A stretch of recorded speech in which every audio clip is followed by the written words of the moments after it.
হে খোদা দয়াময় রব্বুল আলামিন,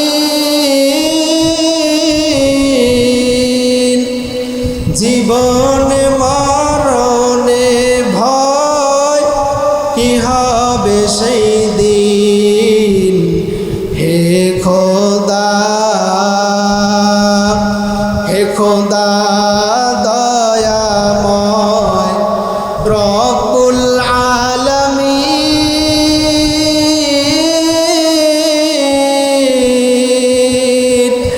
জীবনে মরণে ভয় কি হবে সেই দিন। হে খোদা ধরাতে আসিয়া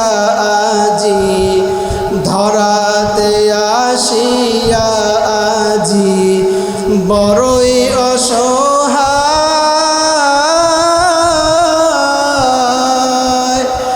এহুকালের মায়া জালে অন্ধ যে সবাই। দাও হেদায়েত মুক্তি দাতা, দাও হেদায়েত মুক্তি দাতা গফুরুর রহিম,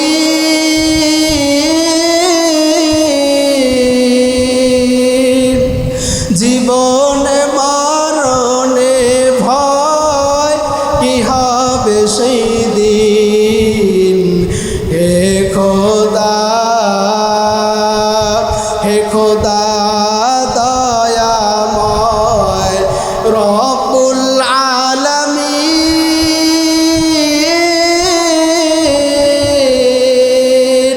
জীবনে মরণে ভয় কি হবে সেই দিন। হে খোদা।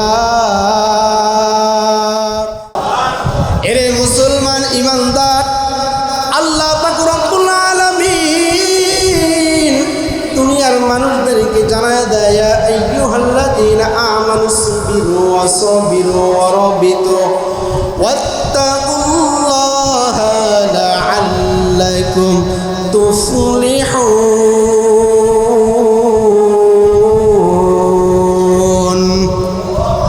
এ কালামে জিন্দা কুরআনে হাকিম, হিকমতে লা ইয়াজালাস্তু কদিম, জামিউল ইলমি ফিল কুরআনে হাকিম, তাকাসুরাত আনহু আফহামুর রিজালিন, বাকা কুরআন কালামুল্লাহ শোনো, কদিমস্তি মাইনা। সফলতা দান করবেন কে? আরো আওয়াজ দা বলেন, কে দান করবে? এরে মুমিন, আমার আল্লাহ যদি সফলতা দান করে দেয়, দুনিয়ার কোনো মানুষ ঠেকাইতে পারবে না, শত্রু ঠেকাইতে পারবে না, এমপি ঠেকাইতে পারবে না, মন্ত্রী ঠেকাইতে পারবে না, ভাই বোন আত্মীয় স্বজন কেউ ঠেকাইতে পারবে না। কারণ যেই রশি আমার আল্লাহ টান দেয়, সেই রশি তামাম দুনিয়ার মানুষ টেনে ধরলেও সম্ভব হবে না, ঠিক কিনা? এর নবীর উম্মতের দল আমার আল্লাহ দুনিয়ার মানুষদেরকে জানায়া দেয় যে তোমরা 4টি গুণ অর্জন করবা। 1 নাম্বার হলো ইসবিরু, ধৈর্য ধারণ করবা। 2য় নাম্বার হলো ওয়াসাবিরু, এই ধৈর্য ধারণ কতদিন করবা? ধৈর্য ধারণ করতে হবে 3টি জায়গায়। 1 নাম্বার জায়গা হলো ইবাদতে, কিসে ধৈর্য ধারণ করতে হবে? আরো কথা বলেন। এর নবীর উম্মতের দল বুঝো, ভালো করে বুঝে নাও। আমার আল্লাহ বললেন, এক নাম্বার ইবাদতে ধৈর্য ধারণ করবা, দ্বিতীয় নাম্বার হলো গুনাহ করবা না, গুনাহ যদি করতে মন চায় সেখানে ধৈর্য ধারণ করবা, তৃতীয় নাম্বার হলো আল্লাহ তাআলা দুনিয়ার ভিতরে বালা মুসিবত দিবে, এই বালা মুসিবতে ধৈর্য ধারণ করবা। সুবহানাল্লাহ। আরো বলেন, এর নবীরা আসে, আমার আল্লাহ কয় যে ইসবিরু ধৈর্য ধারণ করবা, সেই ধৈর্য ধারণ করতে হবে তিন জায়গায়, ইবাদতে, গুনার ক্ষেত্রে, আবার বালা মুসিবতে ধৈর্য ধারণ করতে হবে। দ্বিতীয় নাম্বার বললেন ওয়াসবিরু, এই ধৈর্য ধারণ কতদিন করবা? একদিন, 2 দিন, 3 দিন, কি না সারা জীবন? বলে কতদিন? যতদিন দুনিয়ায় থাকবো ততদিন এই ধৈর্য ধারণ করতে হবে। তৃতীয় নাম্বার বললেন অরবিতু, দুনিয়ায় জিহাদের, এই জিহাদের তামান্না নিয়ে চলতে হবে, জিহাদের প্রস্তুতি নিয়ে চলতে হবে। চতুর্থ নাম্বার বলেন ওয়াত্তাকুল্লাহ, 4 নাম্বার হলো ভয় যদি করতে হয়, কাকে ভয় করতে হবে? আওয়াজটা বলেন। কারণ দুনিয়ার মানুষ গুনাহ করুক, যত কিছুই করুক না কেন, সব কিছু দেখেন কে? আল্লাহ তাআলা বলেন নাহনু আকরাবু ইলাইহি মিন হাবলিল ওয়ারিদ।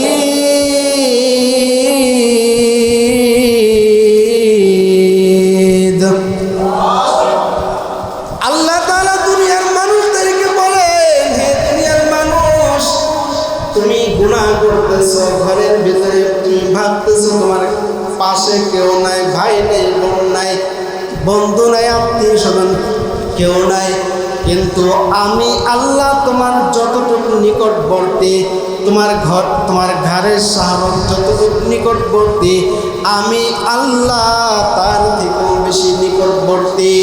সুবহানাল্লাহ। আরো আওয়াজটা বলেন। এর নবীরা আসে, আমার আল্লাহ দুনিয়ার মানুষদেরকে বলে যে তোমরা গুনার কাজ করবা, যতই কিছু করো সব কিছু কিরামান কাতিবিন, যে ফেরেশতা, 2 কাঁধে 2 জন ফেরেশতা আছে, একজন ফেরেশতা নেক আমল লিখে, অপরজন ফেরেশতা তুমি গুনার কাজ করবা, বদকার কাজ করবা, সেগুলো লিখে রাখে।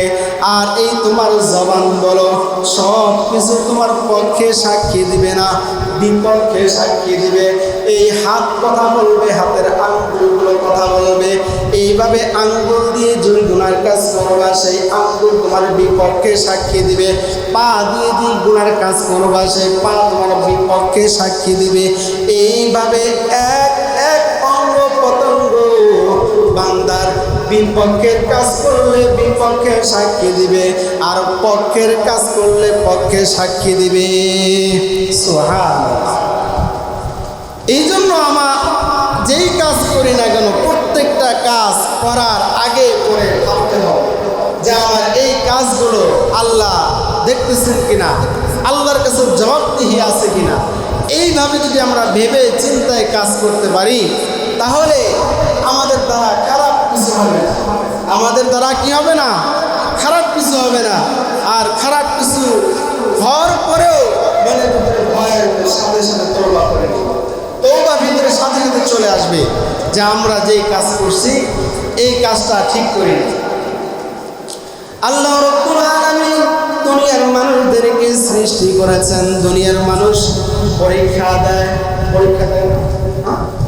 স্কুল, কলেজ, ভার্সিটি, মাদ্রাসা, প্রত্যেকটা শ্রেণীতে পরীক্ষা আছে।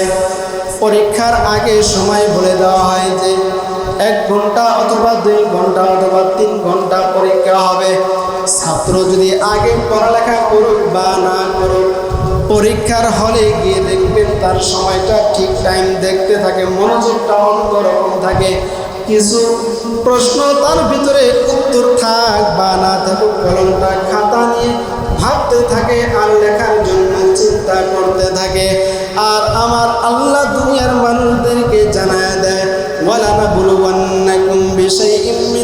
খাউফি ওয়াল জুই ওয়া নাকসিম মিনাল আমওয়াল ওয়াল আনফুসি ওয়াস সামারাত ওয়া বাশশিরিস সাবিরিন। আল্লাহু আকবার। এরে মুমিন, আমার আল্লাহ দুনিয়ার মানুষদেরকে জানায়া দেয়, হে দুনিয়ার মানুষ, তোমাদের পরীক্ষা আমি নিব।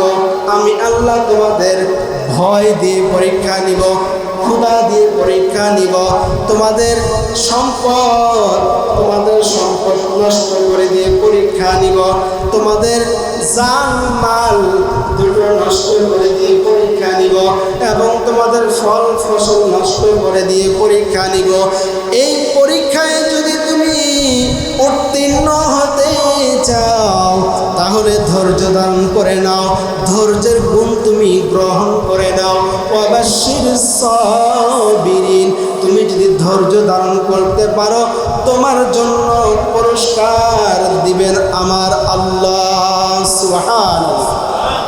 আরো বলেন, আল্লাহ রাব্বুল আলামিন দুনিয়ার মানুষদেরকে জানায়া দেয়। আল্লাহ বলেন, আল্লাযীনা ইযা আসাবাতুহুম মুসিবাহ ক্বালু ইন্না লিল্লাহি ওয়া ইন্না ইলাইহি রাজিউন।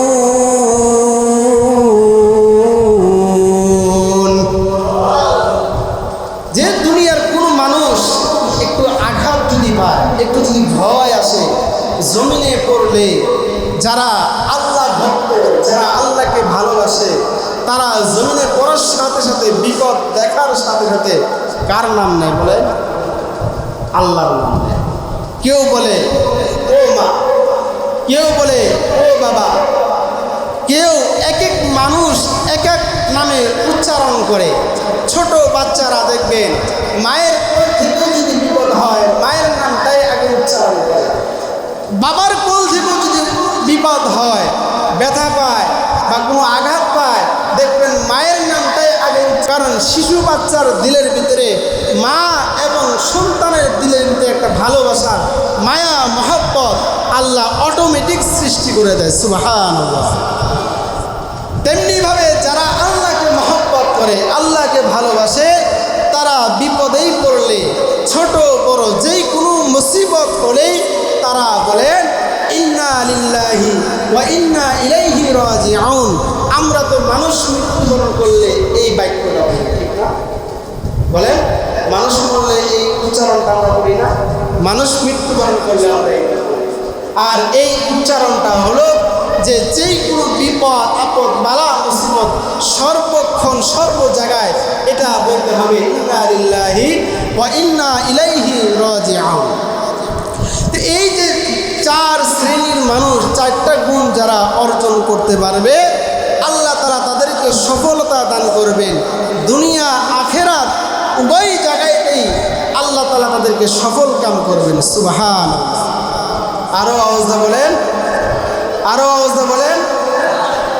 এই যে ভয়, আল্লাহ যে বললেন ভয়ের কথা, যে বান্দার পরীক্ষা বিভিন্ন ভয় ভীতি দিয়ে পরীক্ষা আসবে। যেই রকমভাবে ওমর রাদিয়াল্লাহু তাআলা আনহু সময় মুসলমান এবং রোম সম্রাটের একটা যুদ্ধ শুরু হয়ে যায়, লড়াই শুরু হয়ে যায়। এই মুসলমান এবং রোম সম্রাটের যে সৈনিকগুলো আছে, তারা রোম সম্রাট বলে যে খলিফাতুল মুসলিমিন ওমর রাদিয়াল্লাহু তাআলা আনহু, তার ঈমান নাকি অনেক দাম, এবং তার অনুসারী যারা আছে তাদের ঈমানের নাকি অনেক দাম। তাহলে যাও তোমরা কিছু সংখ্যক মুসলমান ধরে নিয়ে আসো। তারপরে কিছু সংখ্যক মুসলমান ধরে নেওয়া হয়। এর ভিতরে আব্দুল্লাহ ইবনে হুযাইফাকেও ধরা হয়। তো কিছু সংখ্যক মুসলমানকে যখন একত্র করে জেলখানায় বন্দি করবে, এর আগ মুহূর্ত বলে যে তোমাদের ভিতরে আমিরকে। আল্লাহু আকবার বলবেন না? আরো আওয়াজে বলে, বলতেছে কি যে তোমাদের ভিতরে আমিরকে। ছোট্ট বাচ্চা, ছোট যুবক আব্দুল্লাহ বলতেছে যে এই মুসলমান সৈন্যবাহিনীর ভিতর থেকে আমি আমির নিযুক্ত হয়েছি। সুবহানাল্লাহ। আরো জোরে বলেন সুবহানাল্লাহ, আরো জোরে বলেন সুবহানাল্লাহ। আব্দুল্লাহ ইবনে হুযায়ফা যখন বলছে, আব্দুল্লাহ ইবনে হুযায়ফা যখন বলছে যে আমি আমির হিসাবে নিযুক্ত হয়েছি, আমি এদের আমির। আব্দুল্লাহ ইবনে হুযায়ফা বলার পর রোম সম্রাট বলতেছে, ঠিক আছে, তুমি আমার রাজপ্রাসাদের পাশের চেয়ারে বসো। এটা দেখে তার অনুসারী এবং ওই জল্লাদ বাহিনী যারা ছিল তারা চিন্তা করতেছে যে রোম সম্রাট বাদশাহ কেন মুসলমানকে এত মহব্বত করতেছে। আব্দুল্লাহ ইবনে হুযায়ফাকে যখন ওই বাদশাহ বলতেছে, এ আব্দুল্লাহ, তোমাকে আমি অনেক কিছুই দিব, অনেক মহব্বত করব, কিন্তু একটা সমস্যা, সেই সমস্যা হলো তুমি মুসলমান, আমি হলাম বিধর্মী। আর তুমি মুসলমান, তোমার ঈমান যদি বিক্রি করে দাও তাহলে তোমাকে আমার এই রোম সাম্রাজ্যের যত সম্পদ আছে এর অর্ধেক দায়িত্ব তোমার হাতে তুলে দেব। শুধু তাই নয়, আমার যে ঘরে কন্যা সন্তান আছে এটাকেও তোমার সাথে বিবাহ দিয়ে দিব। এই কথা শোনার পর দুনিয়ার মানুষ, আমরা যারা আছি, যদি আমাদের আকল জ্ঞান একটু ঠিক থাকে, জবটা দিয়ে দিবেন। আপনার কাছে সব থেকে দামি জিনিস মনে করেন, এই সব থেকে দামি জিনিস ক্রয় করার জন্য কেউ যদি বলে যে আমি তোমাকে সব থেকে খারাপ জিনিস দিয়ে দামি জিনিস ক্রয় করব, কোনো মালিক কি খারাপ জিনিস নিয়ে ভালো জিনিস দিবে? বলেন, দিবে না। এরা নবীর উম্মতের দল।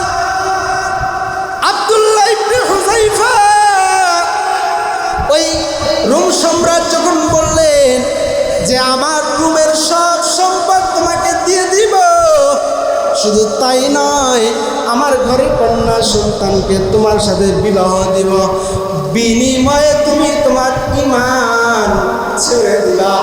আব্দুল্লাহ ইবনে হুযায়ফা কয়, এরে কুকুর, আমার তুমি যেই লোভ লালসা তুমি আমাকে দেখাইতেছ, এই লোভ লালসা তোমার এই অর্ধেক সম্পদ কেন, তামাম দুনিয়া তামাম পৃথিবীর সব কিছু যদি দিয়ে দাও তাহলে আমি আব্দুল্লাহ তোমার এই লোভে ঈমান বিক্রি করব না। আল্লাহু আকবার।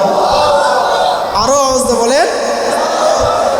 এই কথা আব্দুল্লাহ ইবনে হুযায়ফা যখন বলেছে, রোম সম্রাট কয়, ঠিক আছে, জল্লাদ বাহিনী যাও, যাও, এই আব্দুল্লাহকে নিয়ে জেলখানায় বন্দি করে দাও। তুমি তাকে কোনো খানা পিনা দিবা না।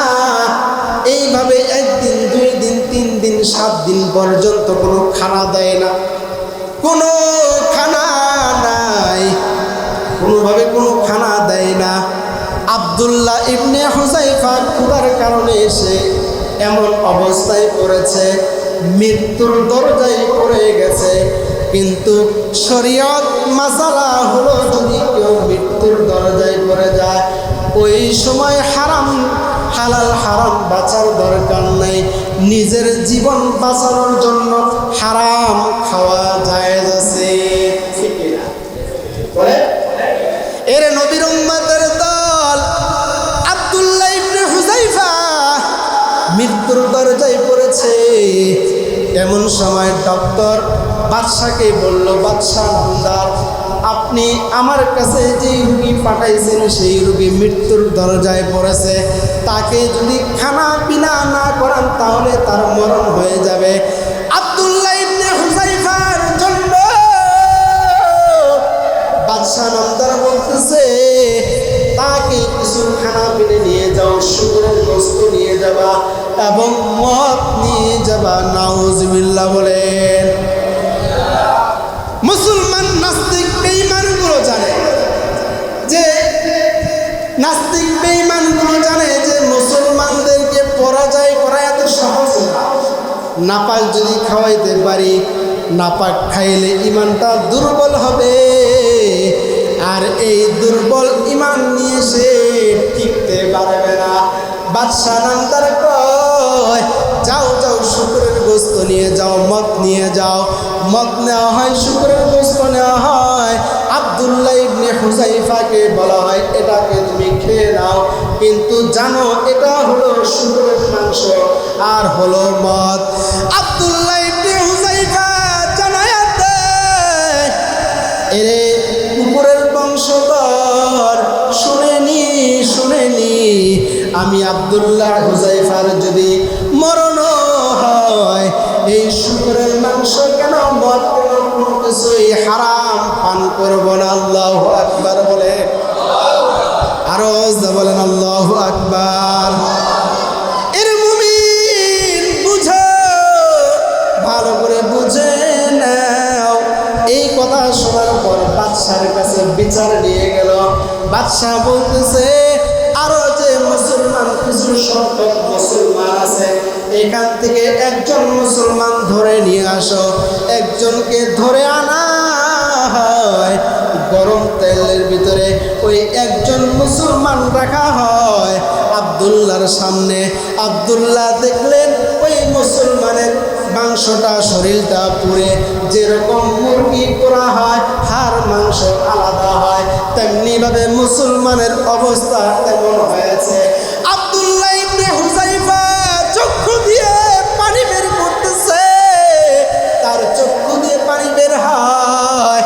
আর ওই বাদশা রোম সম্রাট বলতেছে, তুমি হয়তো ভয় পেয়েছ, তুমি হয়তো ভয় পেয়েছ। বাদশা নামদার কয়, তুমি যদি ভয় পেয়ে থাকো কালেমা ত্যাগ করে দাও, ঈমান বিক্রি করে দাও। আব্দুল্লাহ ইবনে হুযায়ফা কয়, হে বাদশা নামদার, আমি আমার মরণকে ভয় করে কান্নার আওয়াজ দেই না। আমার ভয় হলো আমি কান্না করেছি এই কারণে যে মালিক আমাকে একটা জীবন দান করেছে। আমি আব্দুল্লাহ মরলে আমার একবার মরণই হয়ে যাবে, আমি আর দ্বিতীয়বার ইসলামের জন্য, কালেমার জন্য লড়াই করতে পারবো না। আমার আল্লাহ যদি আমি আব্দুল্লাহকে একটা জীবন কেন, যদি একটা না 7টা জীবন দান করতো, মানে মৃত্যুবরণ করেছি আবার জীবিত করেছে, মৃত্যুবরণ করেছি আবার জীবিত করেছে, মৃত্যুবরণ করেছি আবার জীবিত করেছে, একবার নয়, 2বার নয়, 10 বার পর্যন্ত যদি আমি আব্দুল্লাহকে আল্লাহ জীবন দান করে, এরকম তৈল কেন যদি আমার শরীরের হাড় মাংস রক্তগুলো যদি আলাদা করে কালেমার জন্য করতে হয়, 10 বারই আমি আব্দুল্লাহ করতে প্রস্তুত। আরো অবস্থা বলেন, এরে মুসলমান ইমানদার। আব্দুল্লাহ ইবনে হুযায়ফা এই কথা বলার পর বাদশা নামদার বলতেছে, হে সৈন্যবাহিনী, এই আব্দুল্লাহ ইবনে হুযায়ফা আরো যারা যারা আছে তাদেরকে একত্র করো। একত্র করে আব্দুল্লাহ ইবনে হুযায়ফাকে বলতেছে যে, তুমি যদি আমার কপালে চুম্বন দাও, তাহলে তোমার যে সাথী যে মুসলমান আছে তাদেরকে জেলখানা থেকে, কারাবন্দি থেকে বের করে দেব। আব্দুল্লাহ ইবনে হুযায়ফা বলতেছে, আমি এক মুসলমানের কারণে, আমার একটি চুমুর কারণে যদি প্রত্যেকটা মুসলমান ছাড়া পায়, তাহলে আমি দিতে প্রস্তুত আছি, কিন্তু তোমার কপালে সাদা একটা কাপড় রাখো। সরাসরি তোমার কপালে চুমু দিব না, তোমার কপালে কাপড় রাখো, সেই কাপড়ের উপর দিয়ে চুমু দিব। আল্লাহু আকবার। তাহলে দেখেন, এই আব্দুল্লাহ ইবনে হুযায়ফা ইসলামের জন্য কত ভয় দেখাইছে, কিন্তু ভয় যদি পাইতে হয় একমাত্র কাকে ভয় পাইছে বলেন, কাকে ভয় পাইছে? তো মুসলমান জাতি হলো সিংহের জাতি। মুসলমান জাতিকে এই গরম তেল বলেন, আগুন বলেন, আগুন দিয়ে হযরতে ইব্রাহিম আলাইহিস সালামকে পরীক্ষা করা হয়েছে। মাছের পেটে হযরতে ইউনূস আলাইহিস সালামকে পরীক্ষা করা হয়েছে। মূসা আলাইহিস সালামকে সাগরের পানি থেকে রাস্তা বের করে দিয়ে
7 বার জেলখানায় বন্দী হইতাম, কালেমা থেকে এক পা পিছু টান হইতাম না, এক টান পিছু টান হইতাম না, ঠিক কিনা? আরো আওয়াজ বলেন। আর এই আল্লামা আহমদ শফি বলেন, আল্লামা জুনাইদ বাবুনগরী বলেন, আল্লামা মামুনুল হক সাহেব বলেন, আল্লামা খালেদ সাইফুল্লাহ আইবি বলেন, আল্লামা হাসান জামিল সাহেব বলেন, আল্লামা দেলোয়ার হোসেন সাইদি বলেন, এই রকম যারা বড় বড় আল্লাহর ওলি বুজুর্গ ছিল তাদেরই তো আমরা অনুসারী, তাদেরকেই তো আমরা মহব্বত করি।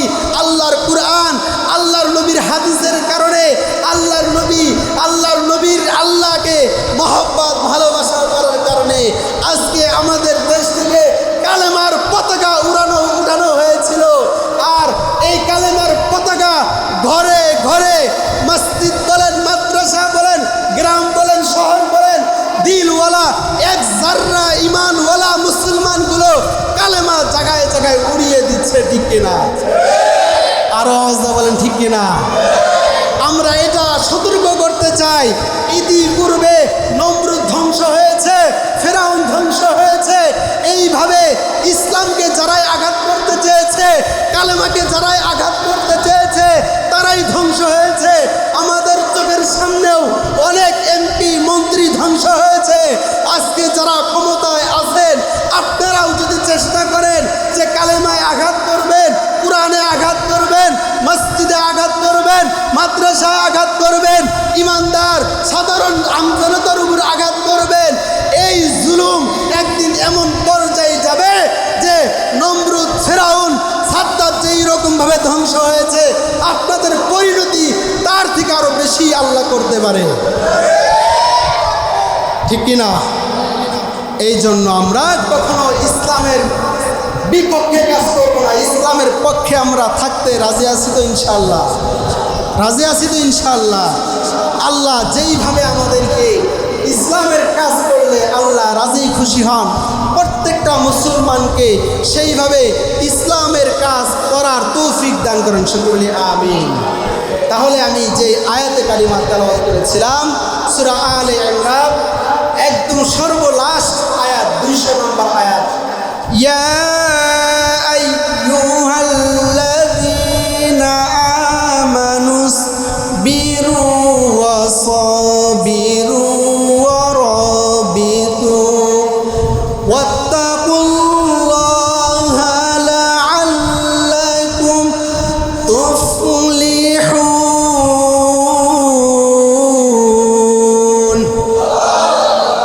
যেই 4টা গুণ যারা অর্জন করবে, 1 নাম্বার হলো ধৈর্য ধারণ করা, 2 নাম্বার ধৈর্য ধারণ কতদিন? যতদিন দুনিয়ায় থাকবো ততদিন পর্যন্ত। 3 নাম্বার হলো জিহাদের প্রতি তামান্না থাকা, জিহাদের প্রস্তুতি নিয়ে থাকা। 4 নাম্বার আল্লাহর ভয়। আল্লাহর ভয় যদি বান্দার দিলের ভিতরে থাকে, এই বান্দা কখনো অশ্লীল কোনো খারাপ কাজ করতে পারে না, এই বান্দা আল্লাহর বিরুদ্ধে যাইতে পারে না, নবীর বিরুদ্ধে যাইতে পারে না, ইসলাম, কুরআন, মাদ্রাসা, মসজিদ, ওলামা একরাম, সাধারণ মুসলমান ইমানদারের বিপক্ষে সে চলতে পারে না, ঠিক কিনা? আল্লাহ তাআলা আমাদেরকে সঠিক পথে সঠিক কাজ করার তৌফিক দান করেন, সকলে আমিন। হে খোদা দয়াময় রব্বুল আলামিন,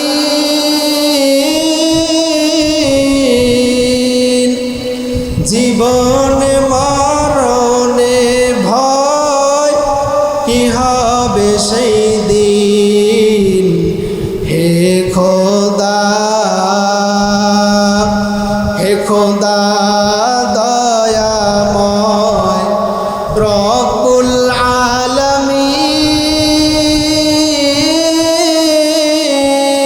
আলামিন, জীবনে মরণে ভয় কি হবে সেই দিন। হে খোদা ধরাতে আসিয়া আজি, ধরাতে আসিয়া আজি বড়ই অসহায়।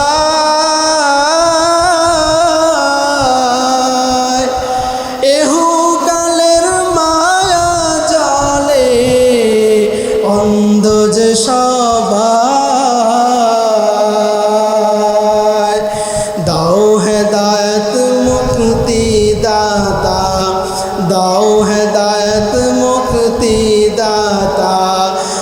গফুর